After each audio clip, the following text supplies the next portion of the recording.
बिस्मिल्लाहिर्रहमानिर्रहीम। अस्सलाम वालेकुम students, welcome to my channel. उम्मीद है आप सब लोग खैरियत से होंगे। जी बच्चे, हम सॉल्व कर रहे हैं फर्स्ट ईयर का जो न्यू सिलेबस पंजाब गवर्नमेंट की तरफ से इंट्रोड्यूस करवाया गया है उसके अकॉर्डिंग चैप्टर नंबर 14।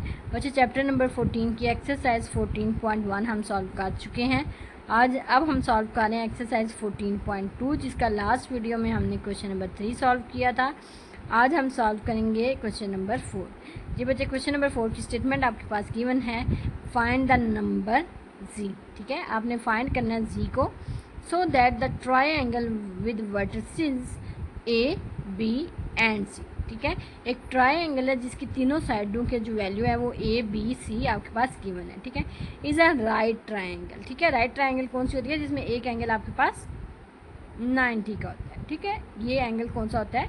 90 का। ठीक है, शेप कोई भी हो सकती है, इस साइड से भी हो सकते हैं। ठीक है, लेकिन कम से कम एक एंगल जो है वो 90 का होना चाहिए। ठीक है, 90 का। ठीक है, राइट ट्रायंगल विद राइट, जो इसका 90 का एंगल है वो किस पे बन रहा है? सी पे। मीन्स यहाँ पे कौन सा है? सी फंक्शन। यहाँ पे कौन सा है? सी।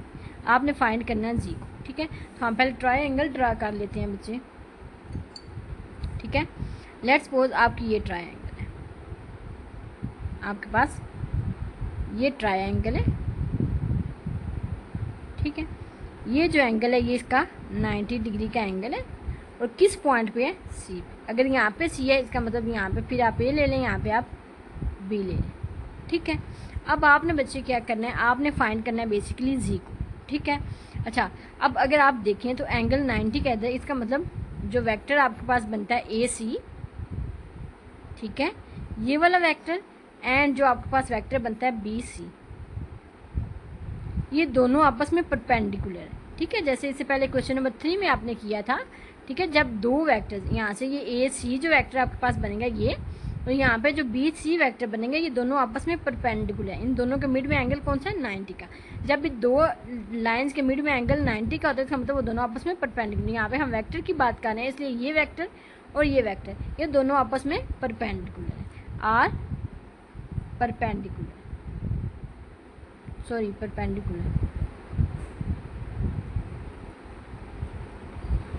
ठीक है, इसका मतलब इन दोनों का डॉट प्रोडक्ट ए सी का डॉट प्रोडक्ट बी सी के साथ जो आएगा वो किसके इक्वल होगा?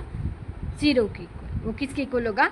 0 के इक्वल। तो अब आपके पास ए गिवन है बच्चे, ए वेक्टर गिवन है जी 3 2 3 0 -2। ठीक है, बी आपके पास गिवन है जी 0 3 एंड 1, 0 3 एंड 1। ठीक है, उसके बाद सी आपके पास गिवन है 1 1 एंड जी, 1 1 सी। ठीक है बच्चे, ये आपके पास। अब आपने बच्चे फाइंड करना है ए सी वेक्टर को एंड बी सी को। ठीक है, ए सी आपके पास होगा सी माइनस ए, ये किसके इक्वल होगा? सी माइनस ए। तो सी आपके पास गिवन है 1 1 एंड जी। ठीक है, माइनस आप करोगे 3 0 -2 को। ठीक है, तो फर्स्ट में से फर्स्ट वाला माइनस मीन्स 1 -3 कामा 1 -0 एंड जी -2। ठीक है बच्चे, तो ये आपके पास वैल्यू आएगी 1 में से -2 3 करें आंसर -2, 1 में 0 माइनस करें आंसर 1 एंड जी +2। ठीक है, ये आपके पास वैल्यू आई है जी ए सी वेक्टर की। सिमिलरली अब आपने फाइंड करनी है बी सी वेक्टर की। जी बच्चे, बी सी वेक्टर आपने फाइंड करना है, इसका मतलब आपने इसे सी में से माइनस करना है बी वेक्टर को। ठीक है, सी की वैल्यू है 1 1 एंड जी माइनस आप करोगे बी वेक्टर की value which is equal to 0 3 and 1। ठीक है, फर्स्ट में से आप फर्स्ट माइनस करोगे, 1 में से माइनस करेंगे 0 कॉमा 1 में से सेकंड 3 कॉमा जी में से आप माइनस करोगे 1। ठीक है, ये आपके पास वैल्यू किसकी है जी? बी सी की। ठीक है, तो बी सी की वैल्यू आपके पास होगी 1 -2 एंड जी -1। ठीक है बच्चे, ये आपके पास वैल्यू आ गई। ठीक है, अब आपके पास फार्मूला गिवन है A C dot B C is equal to 0। Values put कर देते हैं बच्चे। आपके पास वैल्यू ए सी का आंसर आपके पास आया है g -2 1 z plus 2 dot B c की वैल्यू है 1 माइनस 2 z माइनस 1। ठीक है, अब डॉट प्रोडक्ट लेते हैं फर्स्ट वैल्यू को फर्स्ट वैल्यू के साथ माइनस 2 मल्टीप्लाई बच्चे होगा 1 के साथ प्लस 1 मल्टीप्लाई होगा माइनस 2 के साथ प्लस z प्लस 2 बच्चे मल्टीप्लाई होगा z माइनस 1 के साथ। आंसर आपके पास किसके इक्वल आएगा? 0 के। ठीक है बच्चे, यहाँ पे भी आंसर किसके इक्वल? 0 के। अब आप सॉल्व करेंगे, -2 को 1 से मल्टीप्लाई करें -2, -2 को 1 से मल्टीप्लाई करें -2 प्लस अब आपने इनको मल्टीप्लाई करना है। जी को पहले जी के साथ मल्टीप्लाई करें, आपके पास आंसर आता है जी के। जी को आप -1 के साथ मल्टीप्लाई करें -जी, 2 को आप जी के साथ मल्टीप्लाई करें +2g एंड 2 को आप -1 से मल्टीप्लाई करें, आंसर -2 इज इक्वल टू 0। ठीक है बच्चे, तो ये आपके पास वैल्यू है जी -4 प्लस जी का स्केयर, ये दोनों सेम है। जी वाला फंक्शन 2 में से 1 माइनस करें, आंसर 1g। ठीक है, एंड -2 इज इक्वल टू 0। तो ये आपके पास g square as it is आप लिख लें। ठीक है, plus g -4 and -2 -6 is equal to 0।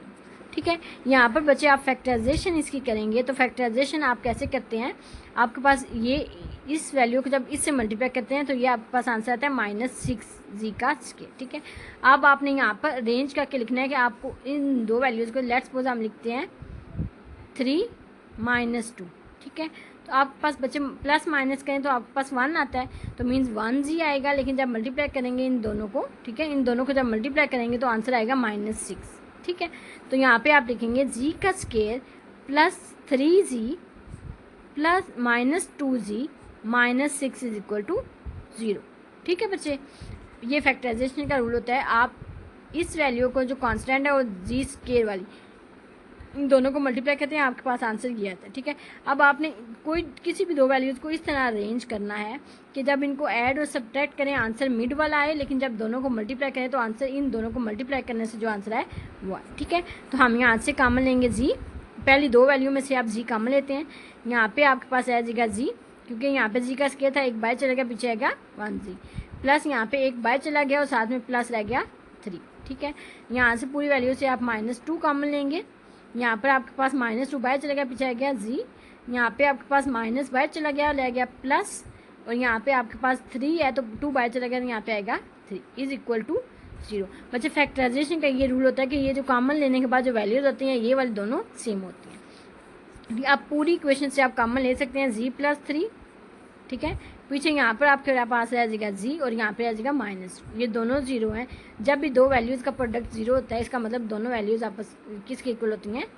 दोनों वैल्यूज़ 0 की। ठीक है, यहाँ पे आप पुट करेंगे दोनों वैल्यूज़ को 0 के इक्वल। यहाँ पे जी की वैल्यू आपके पास आएगी -3, क्योंकि यहाँ पॉजिटिव साइड पे जाएगा तो माइनस, यहाँ पे जी साइड पे -2 नेगेटिव और साइड पे जाएगा तो पॉजिटिव। ठीक है, तो बच्चे जी की आपके पास दो वैल्यूज़ आती हैं, एक दफ़ा आपके पास बच्चे वैल्यू आती है 2, एक दफ़ा वैल्यू आती है -3। ठीक है, यहाँ पर बच्चे आपने जी की ही वैल्यू फाइंड करनी थी, जी फाइंड नंबर जी, तो हमने जी की वैल्यू फाइंड की है जो कि आपके पास दो वैल्यूज आई हैं। ठीक है, इसके साथ साथ बच्चे आपका क्वेश्चन नंबर 4 कंप्लीट हो चुका है। इंशाल्लाह नेक्स्ट वीडियो में हम क्वेश्चन नंबर 5 सॉल्व करेंगे।